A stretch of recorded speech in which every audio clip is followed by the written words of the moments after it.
Bonjour à toutes et à toutes et bienvenue sur ma chaîne. Aujourd'hui, nous nous retrouvons pour astuces rangement die cut. Alors, j'ai essayé plusieurs choses. La première, la voici, dans une petite cagette en bois. J'y avais mis toutes des séparations et c'était rangé dans des enveloppes que j'avais fait moi-même et que j'avais à chaque fois marqué. J'avais des grandes séparations comme ça. Donc là, c'était les cadres. Donc rectangle, carré, polaroid, etc. Fleurs, les découpes de fleurs, etc. Animaux, poissons, oiseaux. Bon, bah, vous avez compris le truc, quoi. Et vu que c'est dans des enveloppes, c'est chiant. Je sais pas, j'y vais pas souvent dans ce panier, donc c'est chiant. Donc, j'ai essayé autre chose, mais cette fois-ci sous forme de classeur. La forme classeur, c'est bien, mais il faut de la place. Et j'avais fait ça sous forme de pochette également, hein, que j'avais mis à l'intérieur des découpes, du tamponnage. Enfin bref, j'avais fait pas mal de feuilles comme ça. Le problème, c'est que quand c'est petit, pour aller l'attraper, c'est chiant. Il n'y a pas de mot, c'est chiant. Et si on force un peu trop, le plastique, c'était les petits sachets qu'on a à Action, là, et ça se déchire. Ensuite, j'ai fait comme ça, où j'ai collé directement avec de la pâte à fixe. Alors, ce système-là, j'adore. Je trouve que c'est vachement bien. Mais par contre, moi, je scrape, mais mon endroit scrap est vraiment limité. Et là, j'arrive à saturation où j'ai plus beaucoup de place. Donc, ça me convenait plus le classeur parce que ça augmente vite en sachant que tout ce qui est dans le cadeau, je voulais le mettre comme ça. Donc je me suis dit mais il va me falloir encore plein de classeurs, etc. J'ai dit les classeurs pour les die cut, pour les dies, donc ça me faisait beaucoup trop de classeurs, beaucoup trop de place. Donc j'ai fini par, et là je pense que ça y est, c'est la bonne. J'ai mis tout dans une petite boîte que j'accroche sur ma porte d'armoire, parce que je scrape dans un bureau armoire.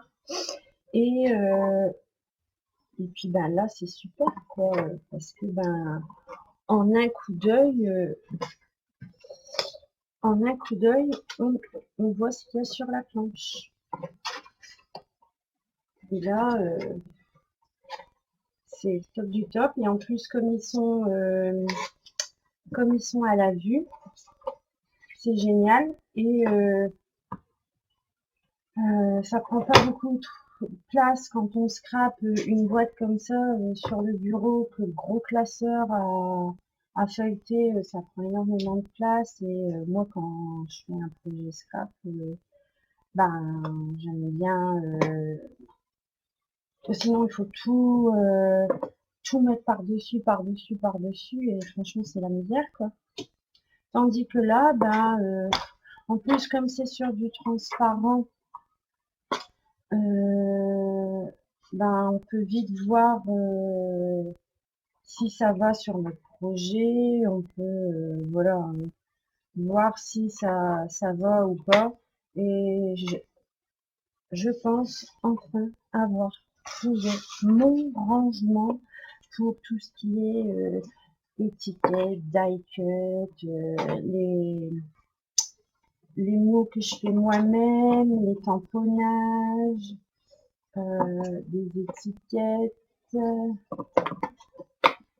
des découpes. Les découpes, ça on en a toujours, donc bah, forcément il faut les ranger. Surtout les petites découpes papier, j'aime bien.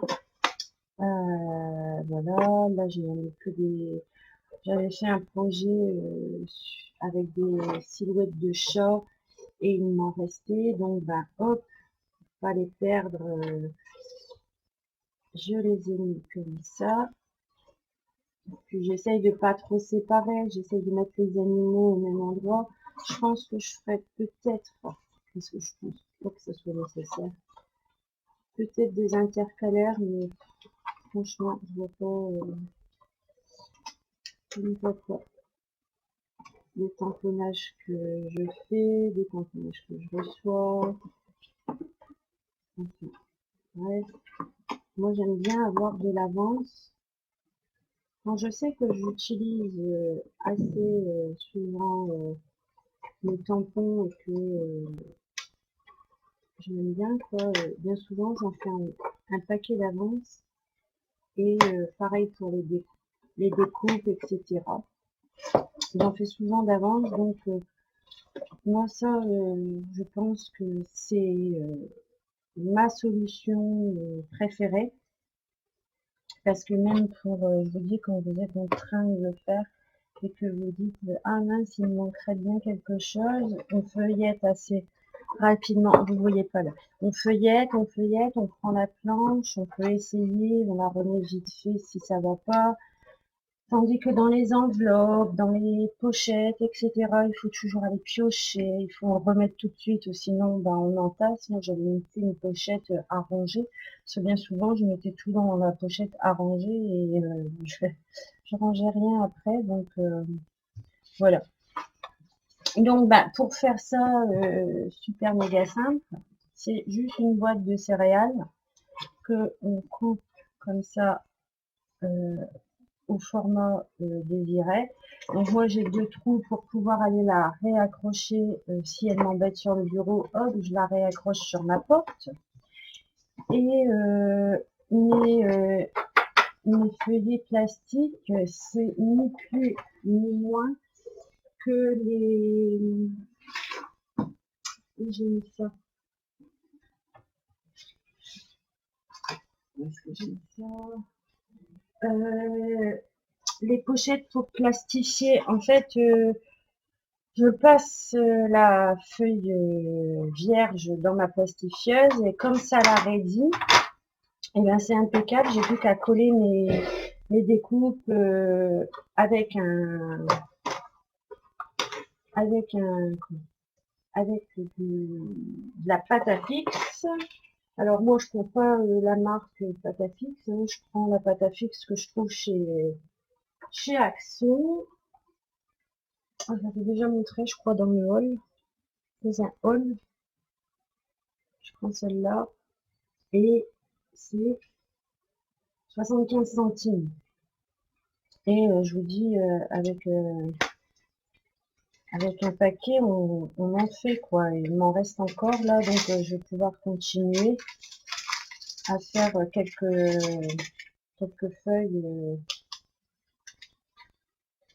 quelques feuilles de découpe pour que tout rentre dedans. Donc voilà, et comme ce sont des feuilles qui sont assez grandes, je coupe à 15, hop, ça me fait deux feuilles sur une en fait.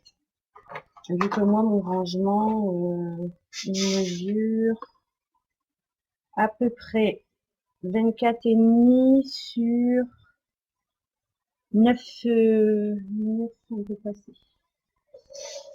Donc voilà, j'espère que cette petite idée, astuce, en fait c'est un mélange de plusieurs vidéos que j'ai vues en fait.